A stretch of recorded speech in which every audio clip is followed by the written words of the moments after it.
Hey guys, long time no see. Sorry if there's any noise in the background today. We're going to do a video on fiscal responsibility with Lolita. As you probably, well, if you remember, I mentioned in my last video that I'm not going to be making any more Lolita purchases until fall. And in the meantime, we're going to be focusing on like how to alter things found at the thrift store, or how to make stuff, and just all that kind of... It got me. It got me. I'm sorry. It got me. This is the Princess wardrobe. Let's open it. I feel bad. I feel bad because I made a pledge to not do this, and then I did it, and my stomach growled, and I feel bad, but I had to do it, because I had the first one of those dream dress moments. I'm sure a lot of people have had those, that moment when a Lolita finally sees something where she's just like, gotta have that. Happened. The worst part, which I'll tell you about in a bit, is my boyfriend sort of helped me do it. That doesn't help when you're a budget Lolita. When people offer to help you buy stuff, that doesn't help you stay fiscally responsible. So,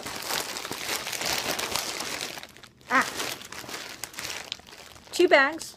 Two identical Metamorphose bags layered on top of each other. I didn't see any rips. This is the Princess Wardrobe lace-up Pinafore dress in medium length. And I just read off a card. Yes, I have a card. So what's fun is that it didn't get sent in its bag. So let's look at the bag. Here's the bag. That's going to be pretty. It's quite substantial in length. I'm going to try to lean back so you can get an idea. Use my head as a indicator. I have a big head. A wide head, that is. So that it's a good size bag, and it has the print, or a simplified version of the print on it. So that's going to be great for when I like go to sew meets and stuff and I have to bring part of a blouse or part of a dress to work on, and you know, I want to have like a specific Lolita bag for my Lolita related stuff so it doesn't get dirty. That's going to be cool. And now on to the actual business. Oh wait! Socks. Socks that are loose. What kind of socks? Ooh. Ooh. Now, I got the set in beige. So these OTK or over the knee socks are an off-white, because this is the beige set, and the little rivets here are in a metallic. I'm trying to tell. Okay, it's woven in. Alright, so that's good. That means when you wash these socks in the future, I think it'll stay in. I'm pretty sure it's woven in. If I'm wrong, tell us in the comments below, correct me. I am not above criticism. If I'm wrong, correct me. So those are the OTKs. Quick budget Lolita note. If you are trying to save money, you can always save money by making things. I would say making skirts, making dresses is the best bet.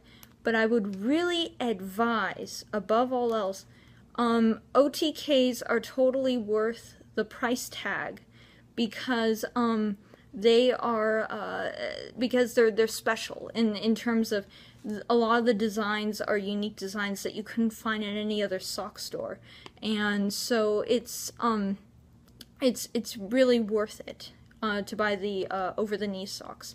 And usually I find they're about $30. So if you're a Lolita on a budget, it makes sense to make the dress, which can often cost $300, but to buy the $30 socks. That's the tip of the day before we go on.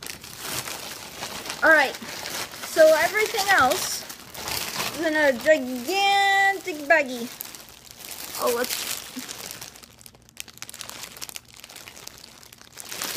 and then flip it around. We can see this is the old school headdress. In Japan, they're called Rectangle Headdress, and in America, we've come up with numerous names for them, including the maxi pad headdress, but their original name is a Rectangle Headdress, just so you know. Okay, headdress is in its own separate baggie. Blouse is in its own separate baggie. And then the dress is also in its own separate baggie. So all these items were separately bagged in one giant plastic bag. One giant clear plastic bag. So let's pull out the dress. Now I got the medium length, and that means that at max the skirt is 23 inches long. I am a Lolita who prefers everything to be below the knee. That's just my style. Everyone's different, but that's what I prefer. And so Metamorphose made this dress in a more traditional shorter length and then a slightly longer length. So what you're going to see here is the longer length. And this version has it is not chiffon, but it is chiffon-like polyester ribbons on the front of the dress. And then the back of the dress has a bunch of shearing. The website really was trying to push for the idea that this is going to be a very, very stretchy dress. And when I try it on, I'll tell you just how stretchy it is, but that's what they were really pushing for, is that this one, they really put in a lot of shearing right on the small of the back.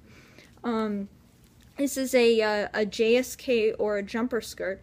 It's called a Pinafore on the website, but basically it's a sleeveless dress. So you can see the straps. And I don't know if it'll show up super well, but the straps are being held in place by a button on the back. And the button is covered with the same fabric as the dress. And so what you can do is, even though they don't have extra buttons, you can take this button off and adjust it higher or lower on the dress to adjust your height. This is fully the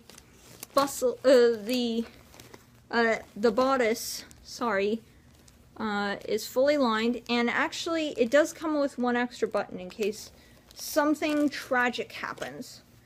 On the front, the loops that hold in the lace are really big and generous. I don't know if you can see here, but they're much bigger than most loops. So you're going to be able to change out this ribbon if you have a different ribbon that you want to, say, match back to your blouse, instead of having it match back to the dress itself.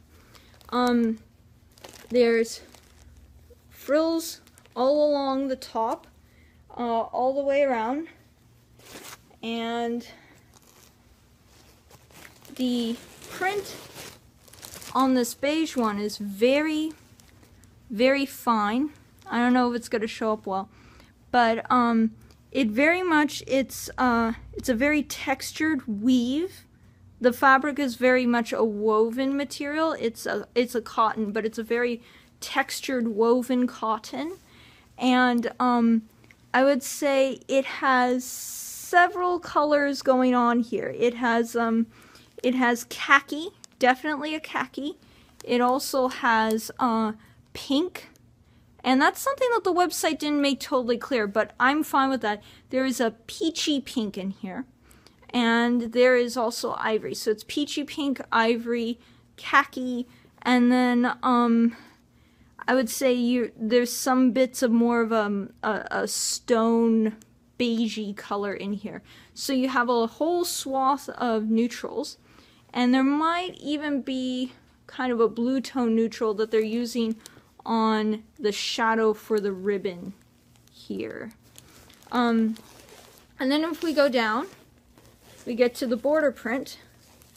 And the border print is, it's somebody's sewing room, basically. You've got the dress form, and then you have various states of wear on the dress forms, and they're different kinds of dress forms. They're from different eras. The dresses are also from different eras. There's a giant looking glass. There are roses.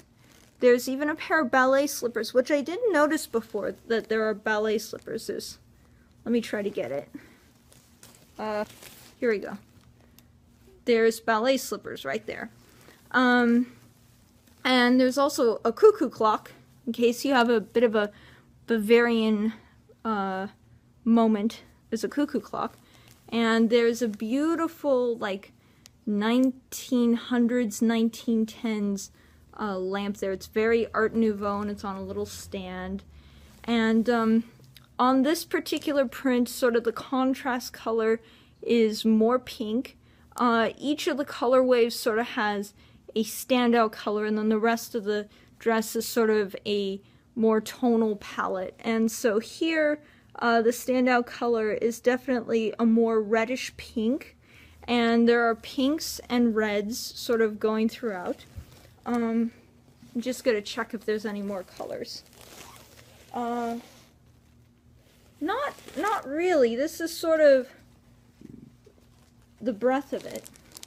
And then the pink that makes up the ribbon up here, it says Metamorphose, has a bit of a tiny hint of blue in it, meaning it has the slightest hint of a purpley vibe to it. So that's the dress. And you got waist ties, and the waist ties are detachable, so that's nice. And they have the border print at the edge of the waist tie. The waist tie looks fairly straight. It doesn't really deviate, but the pattern, but they cut it from the same cloth, and so you have a bit of the border print at the very end. I would say, overall, this is a very nice quality dress. And the surprising thing that I don't know how they could have advertised this on the website, but this has a very baby vibe to how the texture of the dress feels. So, moving on, that's the dress. Now let's open the blouse. I'm going to try to get this unpackaging open and done in a reasonable amount of time. So immediately what falls out is the waist ties for the blouse, and I really like that. Let's see, or no, it's not a waist tie, I'm so sorry. It's a single tie, and you can see it gets progressively wider at the edges and then is cut at a slant. This is probably for tying a bow around the neck of the blouse. Sorry for the miscommunication.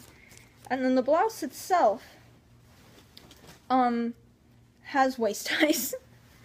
So I was right. I was wrong on the wrong point. That other thing was a necktie, but then there are waist ties, and they are detachable, and there is full shearing on the back, up and down, full shearing, and on the front we've got lots and lots of rufflies going on. We have 2 layers of ruffles sort of stacked on top of each other on this very pronounced a Peter Pan neck, sort of very much a pronounced round neck. Not round neck, sorry. A Peter Pan collar, very much so. And then running down the front are little bows, and they're more of a satin material to contrast with the broadcloth cotton. And the cotton looks like it's going to probably be fairly solid when you put it on, so you probably can wear this over instead of just under the JSK. And by over, I don't mean over the JSK, but I mean like you can wear it with skirts probably. So it runs all the way down. And then, oh, I didn't notice this. Ugh. And then here we are with a ruffle running on each of the princess seams in the front. Princess seams are a way of giving more shape to a blouse or the bodice of a dress. And they decided that not only was this going to have princess seams, but then it would also have a ruffle running over each of the seams so there's no exposed seam.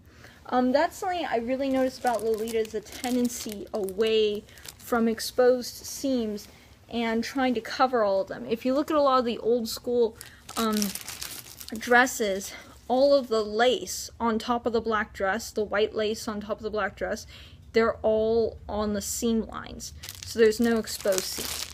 I don't know why that is a big part of the fashion yet, but that seems to be what it's about.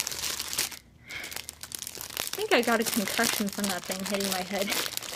I'm running a little bit foggier than usual.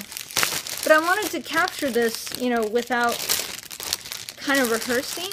You know, I wanted to open up the lucky pack in front of you and not, like, bring it out post-mortem or something and say, here's the bag I got. So last but not least is going to be the traditional rectangle head bow. And with the head bow, we have a ruffle layer under satin ribbon right down the middle, and then we have a thicker ruffle running all the way around the edge, and then we have a bit of lace over that. And this is the fabric of the dress, and it has a little bow right at the end, and then the long ribbon for tying around your head. And this is a pretty simple design for one of these guys. I'm sorry. I don't know if you heard that, but apparently crime is happening. So anyways, this is a pretty simple design for a rectangle head bow, but I really like it because it has this pattern on it, so you know it could quickly get overwhelming. This about wraps it up at this point. I'm sorry if I'm not, like, I don't know, going spastic or something. I'm really excited about this, but at the same time, I don't mean to make up excuses, but I'm a little tired today, so I'm really excited about this. I can't wait to try it on. So thanks for looking, guys.